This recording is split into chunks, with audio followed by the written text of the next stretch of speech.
Welcome once again to the Brazilian Shirt Name podcast. The legend Dino has arrived all the way from Rio and he's with us. Well, when I say arrived, you're still in Yeah, Rio, I've aren't you, arrived Tim? all the way from just outside my flat in Rio to inside my flat in Rio.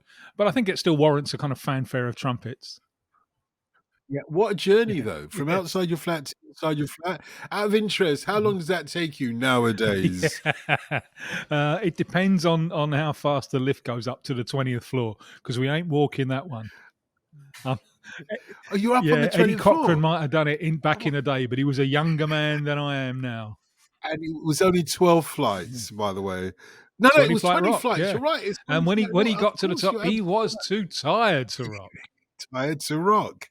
And I don't think he meant No, dancing, but he was too indeed. tired. You're absolutely right. He was too tired. Whatever he was too tired for is not the remit of our Brazilian Shirt Name podcast, where we look at an iconic game and revisit it for people to understand the historical context amongst other things, and then look at the musical context as well. So we'll come on to the music very soon.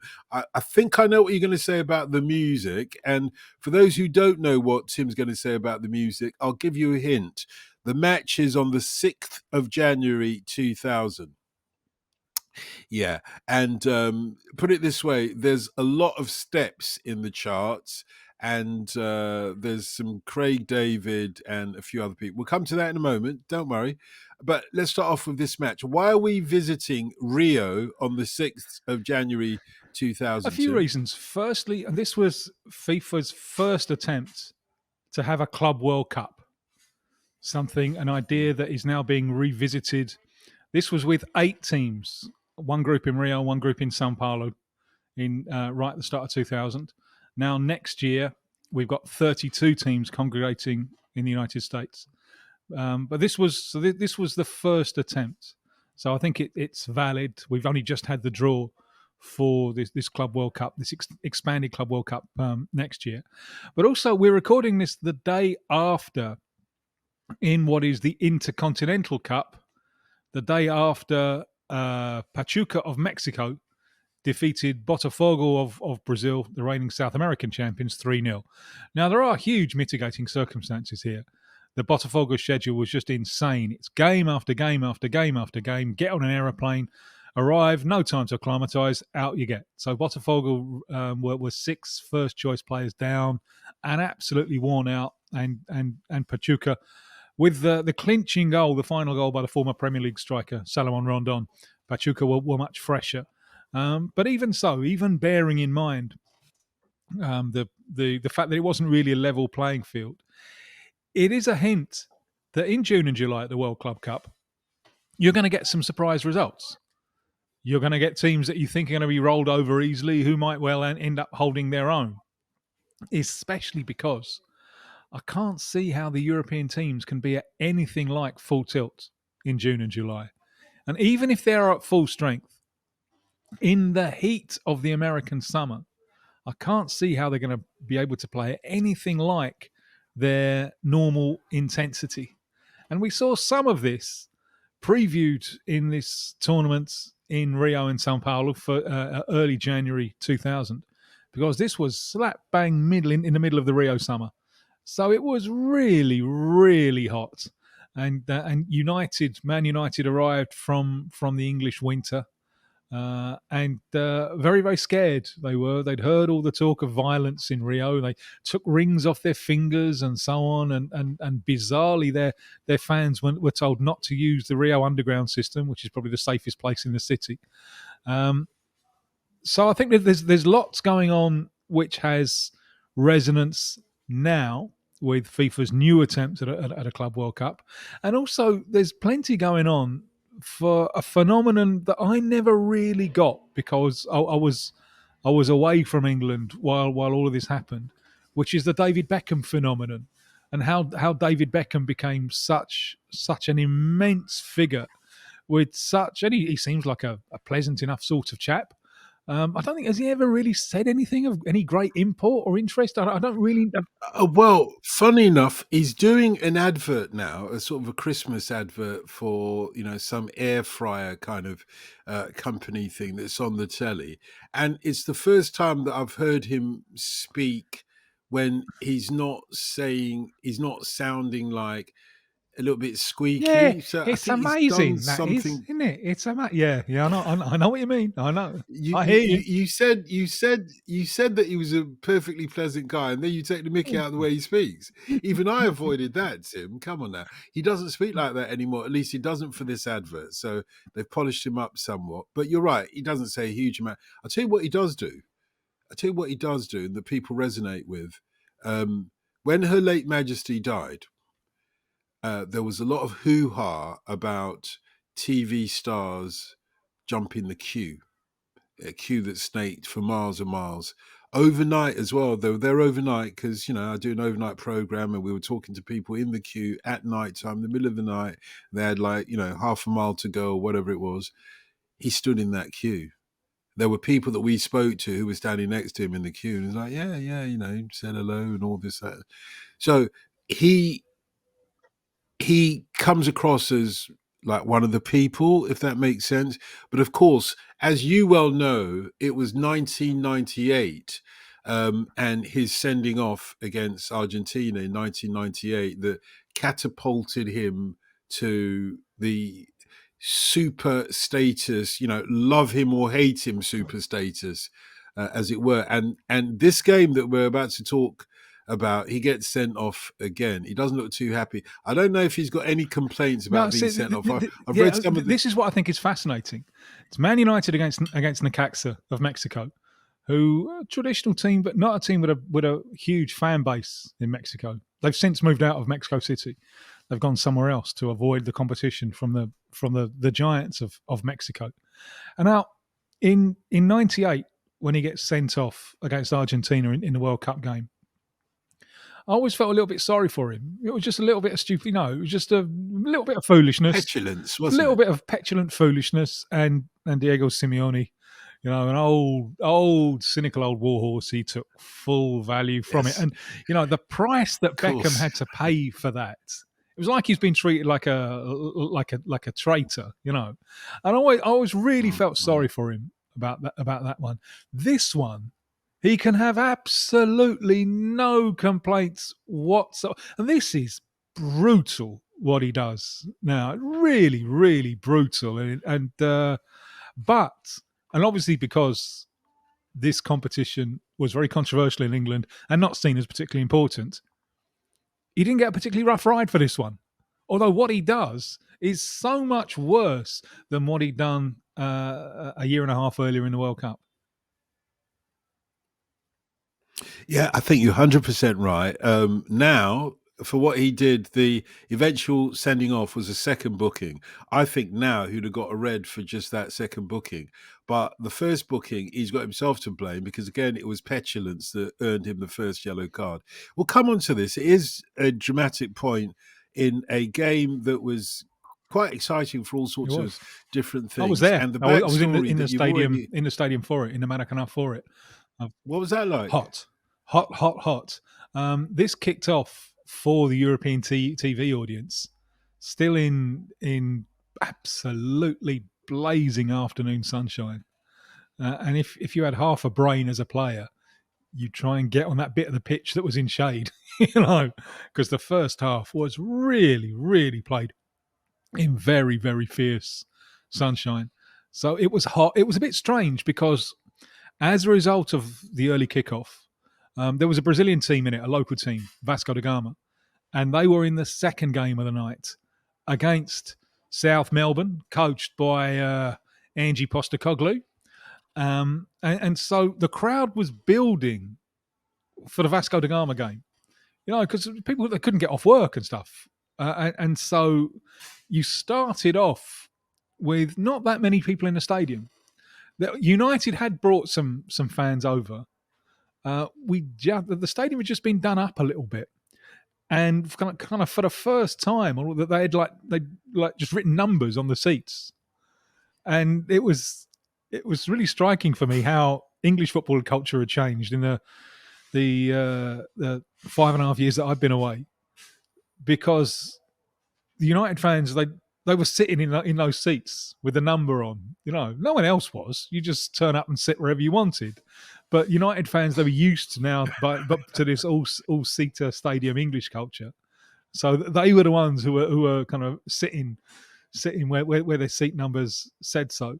So the crowd was kind of building up during the course of the game, and obviously the vast majority, almost everyone in the stadium, is a Vasco da Gama supporter. So they're very happy to see United struggling, because what's expected to be the decisive game in the group is going to happen a few days later in the second round of matches when Vasco meet United. So it was very hot and very strange, because for a lot of the people there, it felt like just a preliminary game to the main attraction of the evening, which was Vasco da Gama's match. Well, I from looking at just the clips that we've seen and the lineup of the two teams, I got the feeling, and you've alluded to the backdrop, to some of the backdrop of this, which is that this competition wasn't being taken seriously in Britain.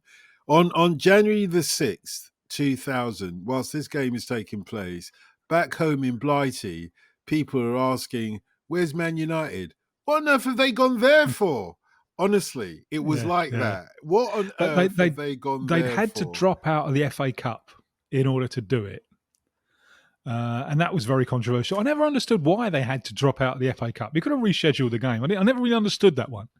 And the line was because England was bidding to host the World Cup. That was the idea. 2006, bidding against Germany, and the idea was that United had to go, because if they didn't, England's name in FIFA would be blackened, and there will be no chance of that World Cup bid being. So it was seen that United's arm had been twisted in order for them to go and enjoy some tropical sunshine for a few days. Of course, I'm sure they didn't have to twist United's arm so much, because at this point, this is what, 4 years or so before the Glazers take over. At this point, Manchester United are billing themselves as, the world's favourite football team, more or less, and they've got to be in a competition that claims to be, a competition of the world's favourite or most successful football But teams. my God, Presumably, did they those, make a mess of it? It was of course, they so. did. I'm not Of course. talking on the field. I'm talking off the field now. I met some of them, and it was just it's that moment before the English clubs have really properly gone global. And so you've still got quite an old-fashioned, quite amateur structure, and in PR considerations, which was maybe the major consideration, they couldn't have got things more wrong. It was just a disaster. The big rivalry here, the big traditional rivalry, is Flamengo against Vasco. So obviously United are the opponents of Vasco, which means that Flamengo just love them. Flamengo are going to take them to their hearts.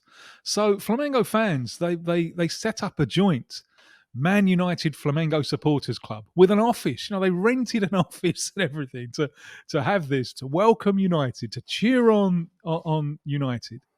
And United arrived. They went off to use Flamengo's training ground, which is a long bus ride out of the city, and then they just closed the doors. So these Flamengo fans, couldn't get in. They're there to love United and support them and cheer them on. And United have just played up to every stereotype of the cold, aloof, aristocratic English that you could possibly imagine. And I spoke to the fellow who was running the press thing at the time, and he said, "Oh, no, like we weren't expecting any of this at all. We thought like we'd be seen as like emissaries of cool Britannia." And that there are things that go deeper than an Oasis album or a Blur album, and that idea of the colonial, aloof English, that is so deep in a lot of these societies. You can see it. You can see it as Yes, they're lining up. yes, You can see it. You can see that there's a discomfort, and I will come on to Sir Alex Ferguson's discomfort as well, hopefully in the course of this conversation. But you can see as they're lining up, the Mexicans, I think you can see that they've got a sense of the yeah, occasion. This is a big occasion. Necaxa are this is the game of, not just saying that, but it literally is the game of their Sure. history, isn't it? The Yep. biggest game of their history. And I think they're aware of that. That's They the know who dilemma of Manchester Mexican United are. football, They, especially before the rise of MLS, because they're kings of an anthill. And it's a big country, Mexico, big clubs, massive fan bases. Not so much Necaxa, but some of the other Mexican clubs, massive fan bases. But it is like an anthill. It certainly was then. This is them on a global stage. This is absolutely mm. vital for them. So they're really up for it. Because as you say, in South America, we know that there are particularly two giant teams in South America, or Yeah, nations, football nations. Brazil, obviously, and Argentina, obviously. Central America was always left out of the consideration of great teams. So, in this Club World Cup, which is basically a Club World Cup, which is basically, I say, but primarily Europe versus South America. They've got a token African team in there, token Asian yeah. team, etc., etc. South But it's Melbourne from essentially, Oceania.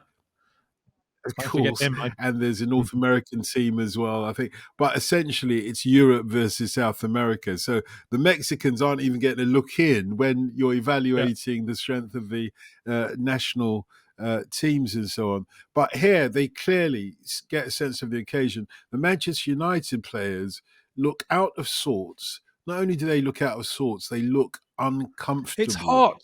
I think It's it is, and you see Mark Bosnich jumping up and down, to shake off his tension. And this is at the lineup. He's like jumping 6 feet above all the other Mexican players because they've got a low center of gravity and whatnot. And you think to yourself, well, hang on a second. Calm down. It's just the lineup. You're going to get to do your warm ups in a moment or two, but there's just something that's not quite there. Yap Stam is looking a bit lost. I mean, he's a big guy. He's yeah. a big guy looking a bit lost on a lineup that he's done hundreds of Well, times. that's a I lot of don't sun think, on that pate. You know what I mean?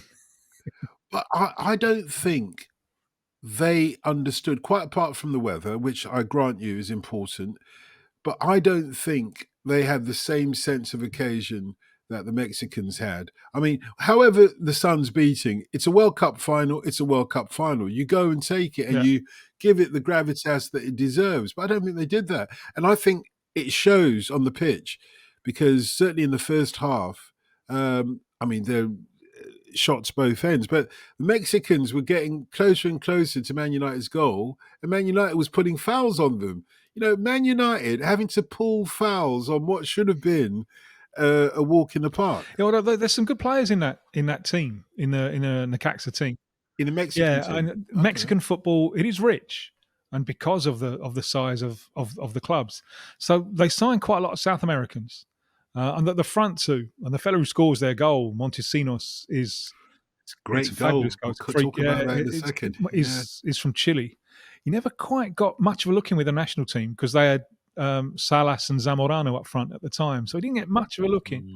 Mm. But he was a big star, Montesinos, and he looks like a big star with that hairstyle that makes him look like a current bun. That thing he's got on the lines he's got on the top of his head. The big centre forward Delgado from Ecuador went to Southampton a few years later, but was already badly injured when he went. It was a bad buy, but he was a really, really good player, Delgado. And the fella pulling the strings, Aguinaga, who misses a penalty later on in the game that could have clinched it, Mm. It's shocking, is one of yeah. the best players Ecuador has ever produced. Just a wonderful playmaker who was a battler as well. And the young Perez in the middle of the midfield went on to have a terrific career for Mexico and was this is the tournament when he really came through as a class act. So they're not a bad side, and they know how to pace the game. And this is United, perhaps. This is not long before Ferguson decides that he needs something else. No, it's the following year that he brings in Veron, which is his first move to kind of widen the repertoire a little bit. But they're a very fine side, United, but it's still a very, very British side, very, very kind of up and at 'em, that perhaps Oh yeah. wasn't best suited to the conditions.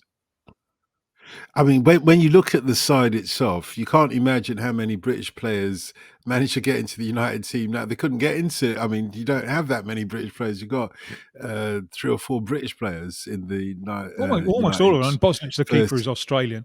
The centre backs are, Yeah, Silvestri from France and Stam from Holland. Irwin is Irish. The rest, Keane is Irish, and Dwight York, of course, is from Trinidad. But it is mm, a, mm. if you include Ireland as part of the British Isles, which it is. It's not part of Great Britain or the UK, but it's part of the British Isles. It is a very, very British team. Yeah, although the Irish might call it the Irish Isles, but apart from that, yeah, I think you're quite right. The British Isles, as we call it, very very British team actually, and great to see the likes of Nicky Butt, who should have been a midfield general in this, alongside Roy Keane, who is the midfield general in this. But you're talking about Andy Cole up front, and they couldn't get a shot on target. In the first half, they were kicking all over the place. The amount of shots that were headed for the moon, it was unreal.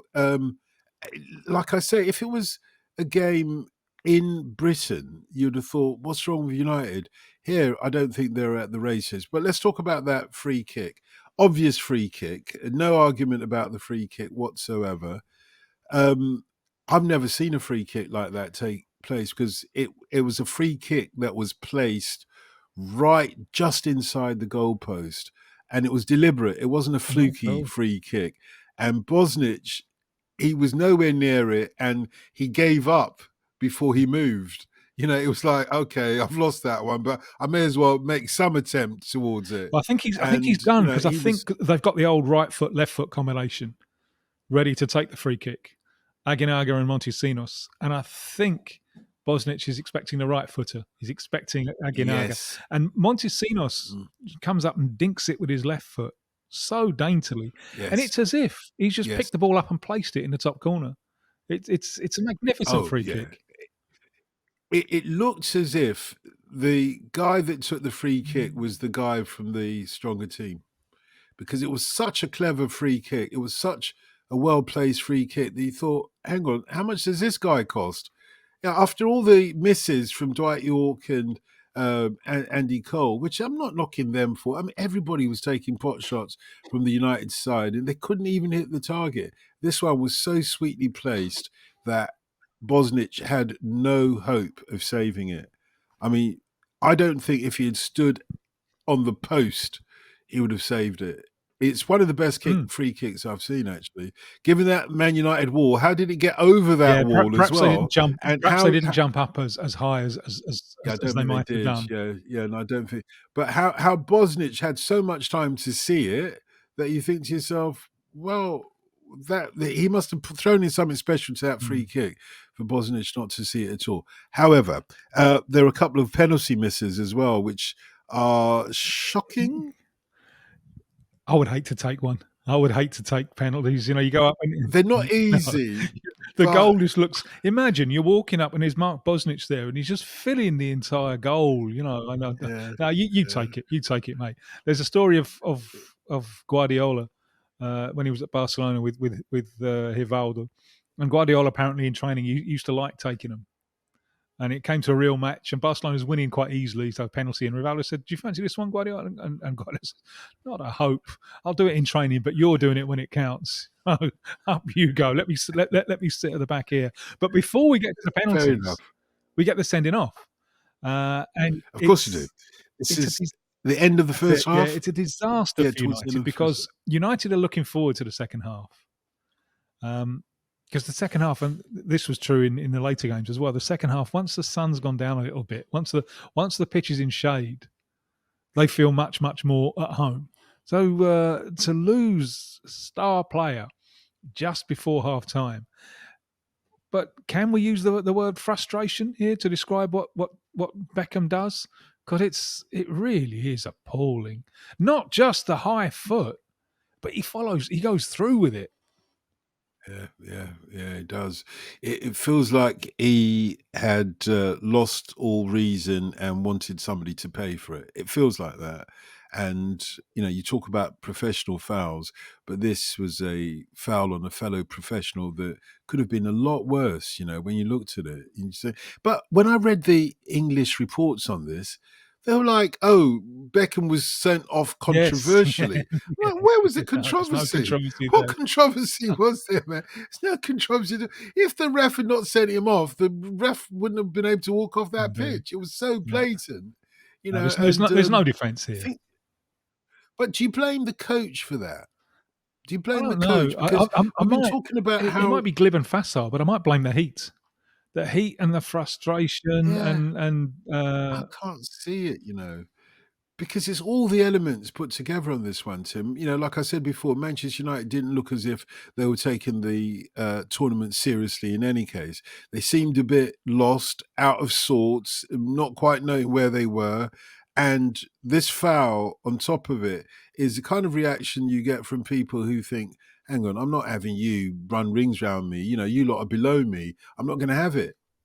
And you do it out on a five-a-side pitch. People do the same thing. They think, well, hang on, who are this lot? I'll teach them a lesson, and that's why he gets sent off. I'm not sure if I love Sir Alex Ferguson. I've shaken his hand and tugged my forelock at him when I met him just by chance. So I'm not having a pop at him, but I wonder whether he had. If his mentality, because again, I said we'd try and come back to this, his mentality was also what we're doing here, wasn't it, at the time? perhaps, yeah, perhaps that's an interesting point of view. I ended up, come the end of the tournament, having more respect for Beckham because he's missing from the next game. Obviously, he's suspended after being sent off, and United lose to Vasco da Gama, so they can't win the tournament anymore. So the final game is against South Melbourne, and here they just put out the reserves. They take the mick out of it a little bit, They put out the reserves, but Beckham plays. I can't remember if he starts or maybe he comes off the bench, and it was obvious that he really, really wanted to play. He really wanted to show the crowd in Maracanã that he was a player, and he did some terrific things.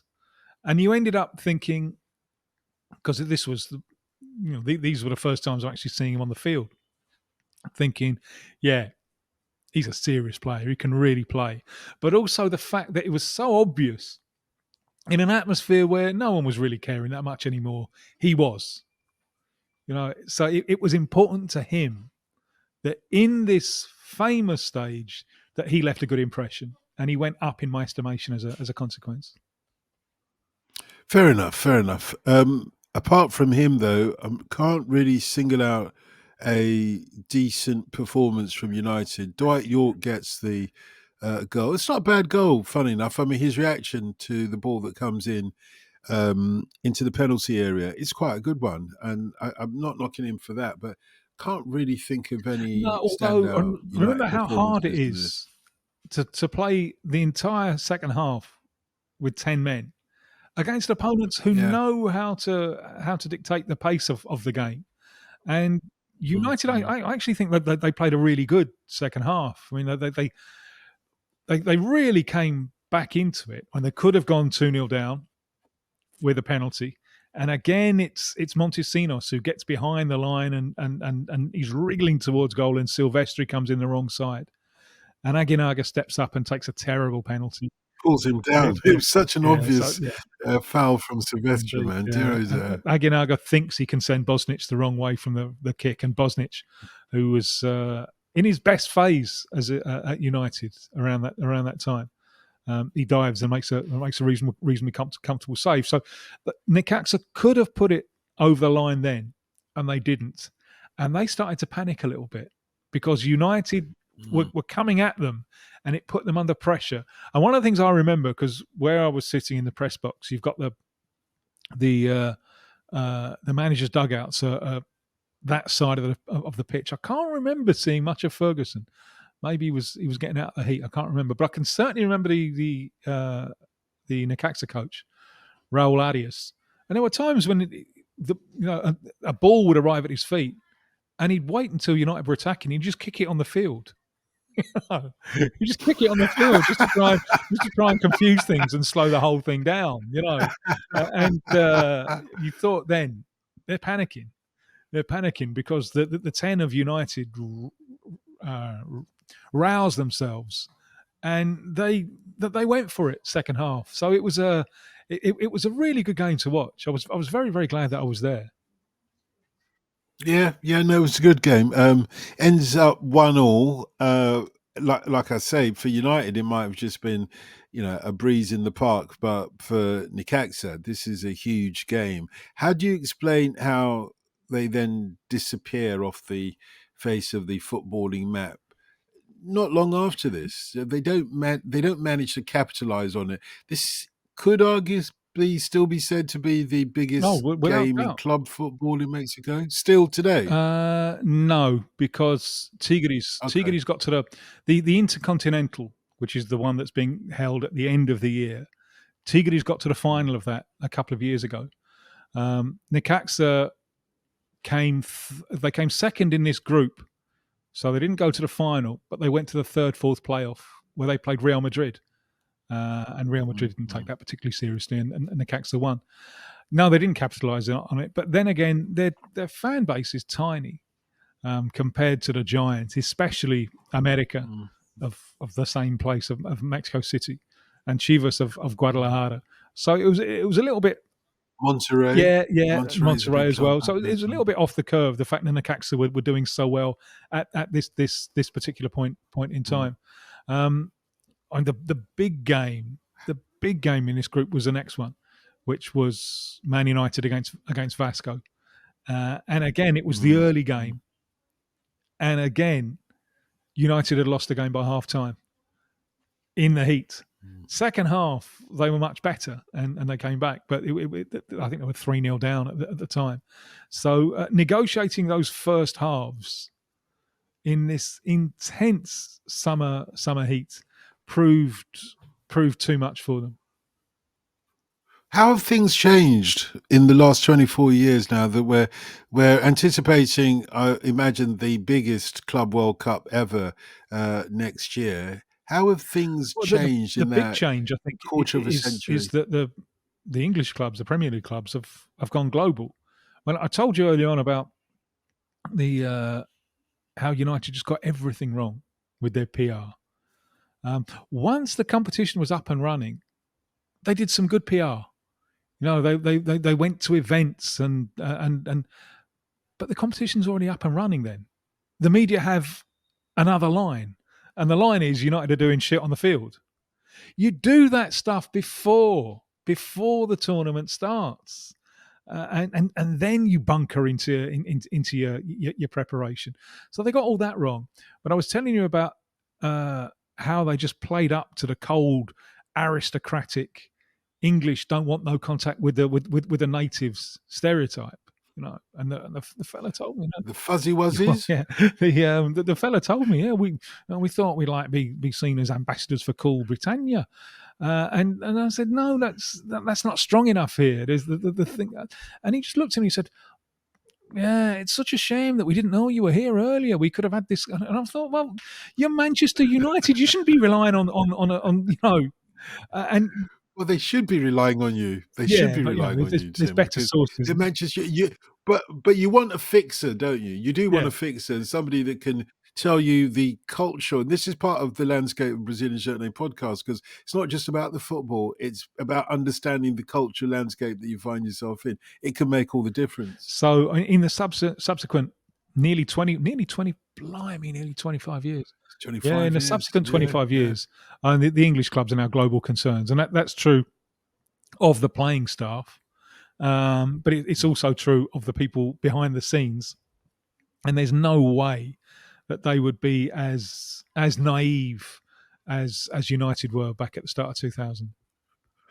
Yeah, but this was the very first Club World Cup, and I imagine FIFA had its own teething problems, which I imagine they've sorted out to a Well, certain we don't extent. know. We're in And uncharted waters here, and they were sure, but the there was clubs, going to be another the, one, and that got cancelled because the media company went bust.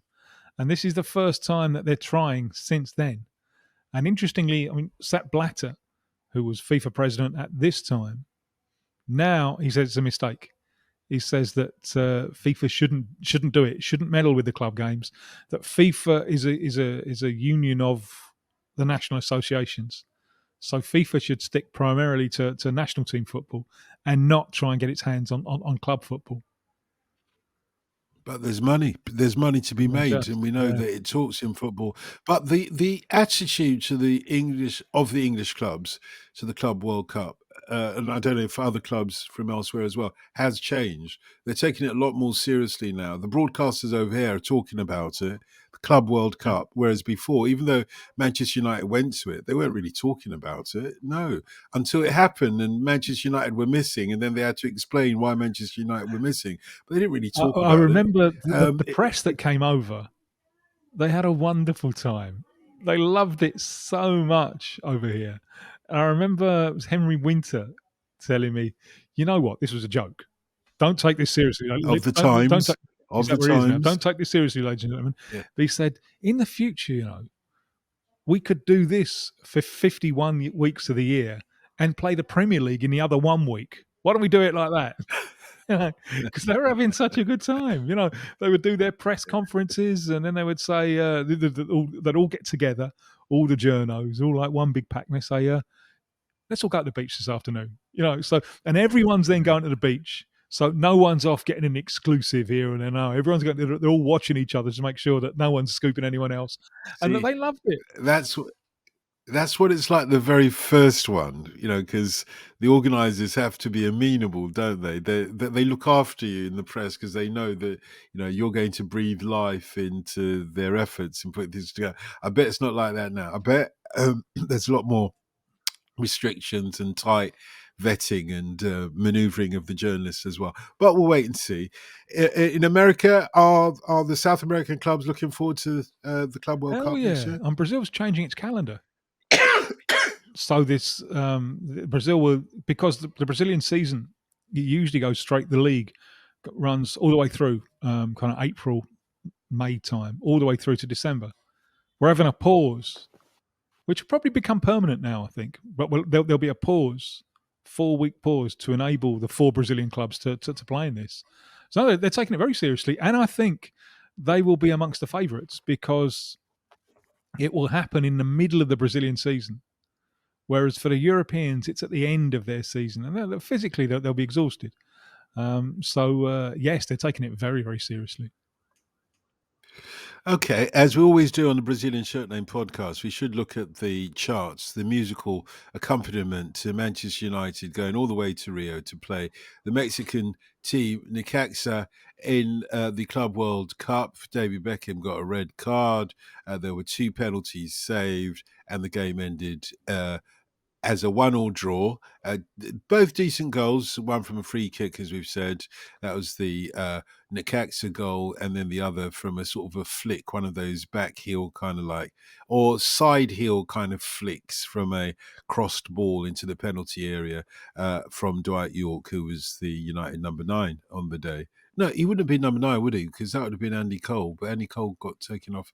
Well, he acted like the United Was number it 9 in any case in the 19? second half. 19. No, 19. Yeah, it was probably no. Yeah, Andy Cole and Dwight York loved each other so much, so I'm sure they would have shared the 9. So it would have been 99. It would be like an ice cream. I'm 9 and you're 9 as well, and we'll stick a flake in the middle. But let's look at the charts meanwhile. Yeah, Tim, do you want to go first? Because I know you'll have some Well, thoughts yeah, I on the mean, charts I of the think you day. got to cut a little bit of slack, bearing in mind that this is like the festive charts, isn't it? This is just after the Yeah, end of just the after. Yeah, of yeah. the festive season. So So it's 2nd January to 8th of January, the exactly, charts, yeah. 2000, 2nd of January to So I 8th think of at January, that yeah. time you're always going to find an element of schlock around, and that's the only excuse that we Yeah, can come up yeah, but with not this for much though. for kind of Not, Mr. not, Hankey yeah, not this much. No. or Cliff Richard. Yeah. Um, Or Westlife are at number 1 with "I Have a Dream," "Seasons in the Sun." I would have thought that that was the seasonal one, the Christmassy one. S Club are were they a S. boy band? Because Yeah, it's a yeah. big moment of that kind of boy band. Oh Uh, yeah, huge, huge moment. Boy band, girl band, and mixed boy and girl band as well in terms of yeah, steps. But yeah, huge moment for all these manufactured artist. S Club 7, for example, mixed boy band, girl band. 2 in a Million, You're My Number One is their number two track or two So track. this is telling us, It I gets think, that interesting. the record buying public is very young.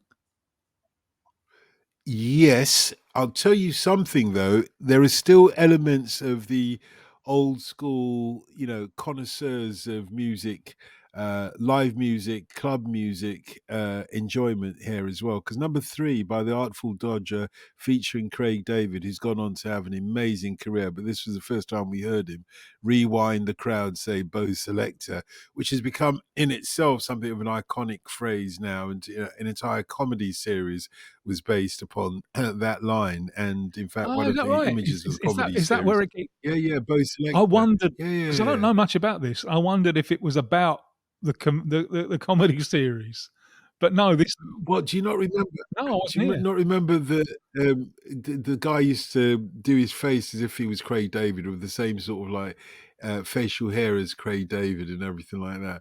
Yeah, it was kind of like a homage, if you Uh-huh. like, to Craig David and the track Rewind. But that is a proper club track. Is the point I'm trying to make. Even today, you can play that at a club anywhere. I went to Cyprus a couple of years ago because my missus was doing a gig there, and then they had a kind of, because Rewind Bo Select is kind of on the cusp of uh, what they used to call two step. Really, by now it's becoming Mhm. drum and bass, jungle, if you like. So when I was in Cyprus, they had a kind of a drum and bass MCs and drum and bass DJs, etc. And they would drop that, and everybody would go crazy. Now the audience, of course, the audience that they had at that time was in its 40s, so it's like 40-year-olds returning to the scene of the Right. crime, and it's still a solid track. There's a couple of tracks like that in the charts. I would say Artful Dodger featuring Craig David number three is one of those tracks, but there's one or two others that have come from the sort of club scene. A Little Bit of Luck at number 14 by DJ Luck and MC Neat. That is exactly, I think that's the twin to Bo Mhm. Selector in a way, because they're out the charts at exactly the same. Both two-step tracks, both two steps, and having this kind of like drum and bass or two-step kind of rapping to it, because they had a different style of MCing, as you were. But those two tracks, DJ Luck and MC Neat and Craig David, straight out of the club scene of the time. And that's what reflects the music or the moment in music for me. Those two tracks here in this chart. I find that A Little Bit of Luck, DJ Luck and MC Neat thing, very cinematic. But Yes, yes. in part that's because what I feel, and very very removed from this culture, but there's a lot of schlock and there's a lot of teenage kind of boy band type stuff, extremely bland. The more kind of serious stuff that you've mentioned, there's a groove going on, but what there isn't, what I can't feel in any of those songs is the song. I can't really, they're grooves. I can't see any real development. There's a bit in the Artful Dodger thing when they put in that Bo Selector thing, but it's not a middle eight or any. It doesn't really take No, it's not. so that it's nice grooves, nice beats. But It's what's gone, I yeah. think, is a sense of development. And I wonder if this is some kind of metaphor for a culture that had become a little bit stuck. Oh, that's a heavy one. That's a deep one. Maybe I'll come back to that in a moment. Tim, I don't have to tell you this. You know yourself that, particularly um, with black music, there is both the everlasting song. There is both the melody that you can't get out of your head, but there's also the tune that's just a Mhm. vibe. It's just a vibe, and both. I mean, I would say two-step drum and bass essentially was a vibe. You're not looking for a tune that's going to become a classic. You're not, or is it fair to talk about? You're not looking for a tune that's going to become a standard. Let me put it Mhm. that way, in sort of jazz standard kind of terms that other people are going to cover it. No, it's not going to happen that way. This is just a vibe. In fact, Bo Selector, I think, was released not too long ago, and they couldn't they had to re-release it. You can't do anything with it. You can't get somebody else saying Bo Selector. It doesn't work. Although other artists have come up and done, things that might have used elements Mhm. of that, but it's a vibe first and foremost. Whether it's indicative of a society, what was it that you said? A It's society that stuck. had, It's just stuck in a groove. yeah, I wouldn't say that. You see, there are moments in music when you despair that we're just stuck in a groove. But look, there's enough other tunes here to say there's a little bit of a club movement going on. At number 65, Fats and Small, who had success beyond this with Tonight. They have their own little kind of club thing going on as well. It's kind of on the periphery of what we heard from MC Luck and DJ Neat and Craig David. It's kind of on the verge, but there's enough there to tell me that no, it's not stuck. It's just developing into something now. What we're seeing is an overload of particularly steps, which were just, a group that was made for kids. It literally is one step at a time kind of thing. There's one or two good singers amongst them. There's a Mhm. Welsh woman that sings, who's got a really good voice. She's not the lead singer, but she's got a really good voice. So they've got talent there, but the talent is just, I think, to sell records, to be frank. King for a Day by Jamiroquai at number 69 is something very different. That's not just to sell record, but that's to make him a star and to say this is his landscape kind of thing. And he does own it. He does own it. Won't lie about that. But apart from the odd Robbie Williams track, you see, I didn't even get the Robbie Williams thing. I don't get it. He's not a great singer, but he's got 2 tracks in the charts or 3 tracks in the charts, Angels being one of them, where he's supposed to, you see, that's a tune, Mm. Angels. It is. It's It a is. tune, but it needs somebody else to sing it because he does his thing to it. But I'm sorry, it doesn't really take the song anywhere. He adds absolutely nothing to that. What did you think about Shania Twain's That Don't Impress Me Much, coming up at number 85? And she's also got "Man, I Feel Like a Woman." Yes, of course she has. Yeah, yeah, yeah. She's landscaping her That's a own. voice. What? That's a distinctive voice there with something to say. Oh, yes, it is. So, yeah, it's not really Yes, my stuff. It's not rooted in my stuff, but all credit to her. sure. Yeah, there isn't much else to say in the charts. They've got Bob Marley's release of Bob Marley's "Sun Is Shining."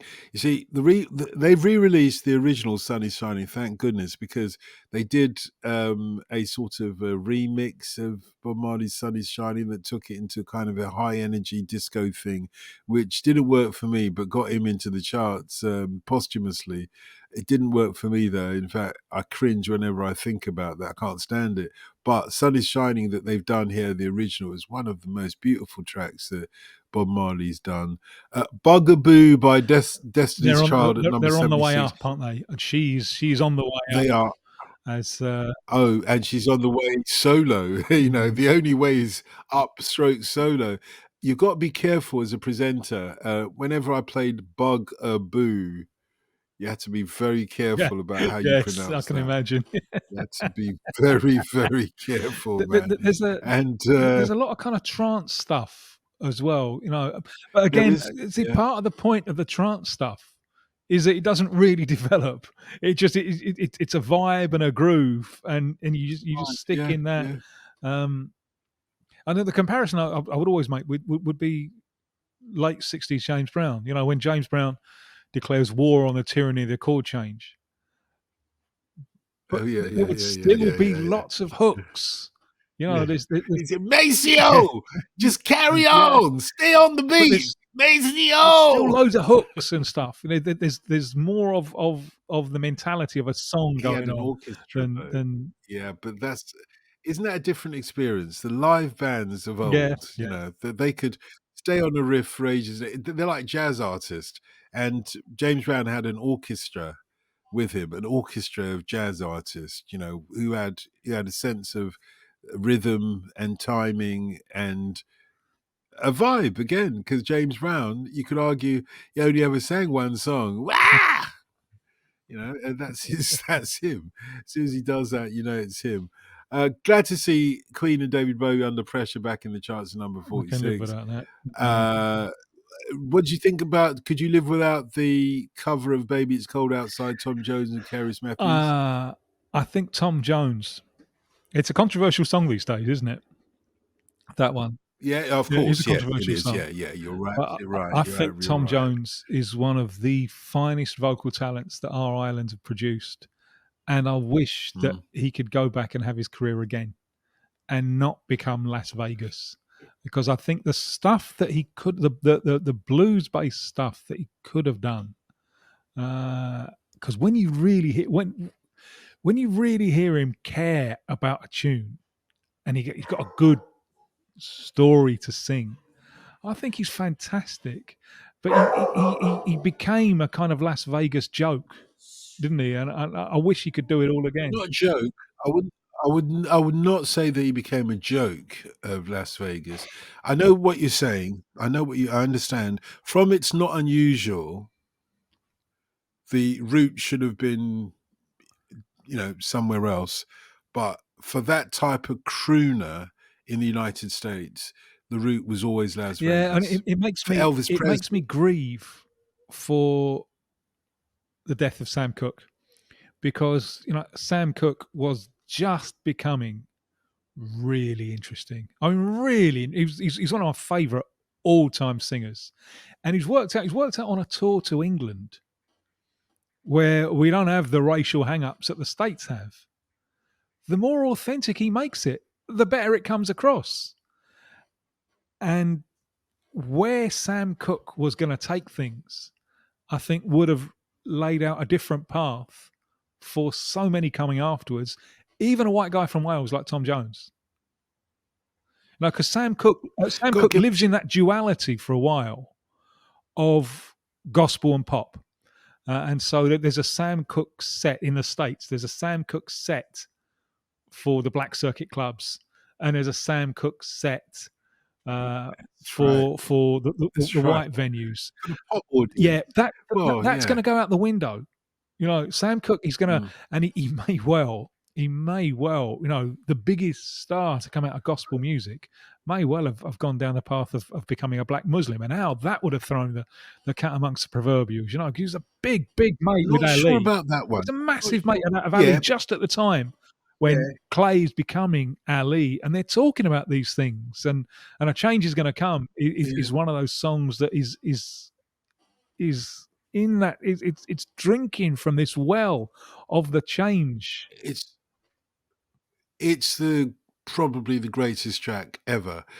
Change is going to come, or certainly one of the 3 or 4, 5 most profound tracks ever, in You my can't view. define it's one Um, emotion, uh, can you? Because there's lots of different emotions in it. That's what makes it so do great. you know when you hear different people sing it? Um, there's a guy called Wayne Marshall who, in the black community, I mean, Wayne Marshall's got an amazing story. In any case, he sold as an independent artist 12-inch versions of his big hit, which is called G Spot, and he's lays it thick with all the Mhm. ooh ah when I hit your G Spot, baby. But Wayne does one of the best versions of A Change Is Gonna Come that you'll ever see. And the first time I ever heard him do it was at a club that my missus used to run in the West End, just opposite Selfridges, called the Lovers Rock Lounge. And he came on and he did it a cappella. Just was it on the night that Obama got elected the first time in 2008? If it wasn't on the night, it was kind of like a few nights before Obama came. And then it had that Mhm. resonance. It had, look, a change is going to Yeah. come. There's a black president coming. But I've subsequently I saw him do it just about 2 weeks ago in Great Yarmouth, a reggae weekend up there. And the way that it is now is not so much, oh, there's a black president coming, but he did it like a soul song. It resonates with you personally, because it's like saying to you, don't worry, whatever you're going through, whether you're white or Mhm. black, a change is going to come. Because I was born by the Yeah. river. From the moment that opens up the track, you are just you're just taken on this journey by the amazing melody, the lyrics, but also the voice that carries it. You need a big, big voice, and you need drama in your voice as well to do that song. I mean, we've taken this conversation somewhere else very deep, and maybe one day we'll do a special on Sam Cooke, and we can go even deeper. But I don't, I don't dispute what you say at all. I don't think he would have become a Muslim. Well, who knows? Who am I to say? And number 39 is a really interesting track, which is Bob Mm. Marley featuring Lauryn Hill. Obviously, they never met. They never met. But Lauryn Hill ended up being, the partner to one of Bob Marley's sons, one of Bob Marley's many sons. And they did a album of Bob Marley covers with somebody contemporary, posthumous covers with, or Bob Marley duets with somebody contemporary, in the same way that Natalie Mhm. Cole did that duet with her father that was manufactured, obviously, long after her father died. Of was it When I Fall in Love? I think it might have been, but um, Bob Marley featuring Lauryn Hill. I can't remember who all the other people were doing the duets, but Lauryn Hill's one, Turn Your Lights Down Low, which is probably the most sensual of all Bob Marley's love songs. And he's got a few sensual songs out there. I promise you, you want to turn the lights down low when you put on Bob Marley's love songs. But this is the most sensual one of all. I don't know if you had a chance to really consider it, whether I you love it. buy that I think it or works, and you you've reckon? always got Yeah. like a suspicion of this is contrived, but for me, it just Yeah. works as a piece of music. Adding the female voice, and it's a great female voice. I think just ups the sensuality a little bit. And I think it works.